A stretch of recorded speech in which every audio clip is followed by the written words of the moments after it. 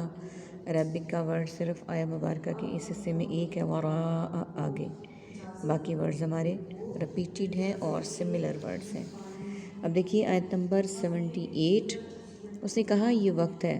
اب دیکھیں جب حضرت موسیٰ علیہ السلام نے تیسری دفعہ پھر انٹرپشن کی تو حضرت خضر علیہ السلام نے کہا کہ یہ وقت ہے جدائی کا میرے درمیان اور تیرے درمیان، یعنی ان دونوں میں کے درمیان کمٹمنٹ ہو چکی تھی۔ حضرت موسیٰ علیہ السلام نے کہا تھا کہ نیکسٹ ٹائم اگر میں نے آپ کو روکا کسی معاملے میں تو آپ مجھے علیحدہ کر دیجیے گا، میں آپ سے جدا ہو جاؤں گا۔ تو اب جب تیسری دفعہ یہ معاملہ پیش آیا تو حضرت موسیٰ علیہ السلام نے حضرت خضر علیہ السلام کو کہا، حضرت موسیٰ علیہ السلام کو خضر علیہ السلام نے کہا کہ یہ وقت ہے میرے اور تمہارے درمیان جدائی کا، عن قریب میں بتاؤں گا تجھے اس کی حقیقت جو کہ نہیں تو کر سکا اس پر صبر۔ اب حضرت خضر علیہ السلام نے کہا کہ اب ہماری جدائی کا وقت آ گیا، ہم دونوں اکٹھے نہیں رہ سکتے کیونکہ دونوں کے درمیان طے ہو چکا تھا، لیکن خضر علیہ السلام نے کہا کہ میں تمہیں بتاؤں گا جو حقیقت ہے جس پر تم صبر نہیں کر سکتے۔ رہی کشتی تو وہ تھی چند مسکینوں کی۔ اب پہلا واقعہ جو پیش آیا تھا کہ حضرت خضر علیہ السلام نے جب کشتی میں سوار ہوئے تو اس کو عیب دار کر دیا، اس میں سوراخ کر دیا۔ اب اس کی بات بتانے لگے ہیں، پھر اگلی آیات میں وہ باقی دونوں واقعات کو بھی ایکسپلین کریں گے۔ تو پہلا دیکھ لیتے ہیں، آج کے سبق سے ریلیٹڈ ہمارا یہی ہے کہ انہوں نے کہا کہ نہیں تو کر سکا اس پر صبر، رہی کشتی تو تھی چند مسکینوں کی، یعنی وہ چند مسکینوں کی کشتی تھی جو کام کرتے تھے سمندر میں، یعنی وہ کچھ ضرورت مند تھے، مسکین تھے۔ اور اس سے ہمیں پتہ چلا کہ مسکین وہ ہیں جو کام تو کریں لیکن ان کی نیڈز ان کی انکم سے پوری نہ ہوتی ہوں۔ یہ فقراء اور چیز ہیں، مساکین مصارف زکوٰۃ میں سیکنڈ نمبر پر آتے ہیں، اس کا ذکر بھی سورہ توبہ میں ہم پڑھ چکے ہیں۔ جو کام کرتے تھے سمندر میں، تو میں نے ارادہ کیا کہ میں عیب دار کر دوں اسے، کہ میں کشتی کو عیب دار کر دوں تاکہ ان کا روزی روٹی کا یہ سلسلہ چلتا رہے، کیونکہ اس کے آگے ایک بادشاہ تھا اور وہ بادشاہ اس طرح کا تھا کہ وہ ہر ایک سے اس کی کشتی زبردستی چھین لیتا تھا، جو صحیح بے عیب کشتی ہوتی۔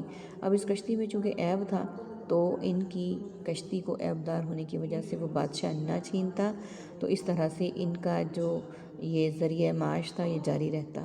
اس میں یہ حکمت تھی۔ اس سے ہمیں پتہ چلا کہ ہمیں ہر بات میں سوال و جواب اور لیم ایکسکیوزز نہیں دینے چاہیے۔ وَأُفَوِّضُ أَمْرِي إِلَى اللَّهِ کہ اپنے معاملات کو اللہ کے سپرد کر دینا چاہیے۔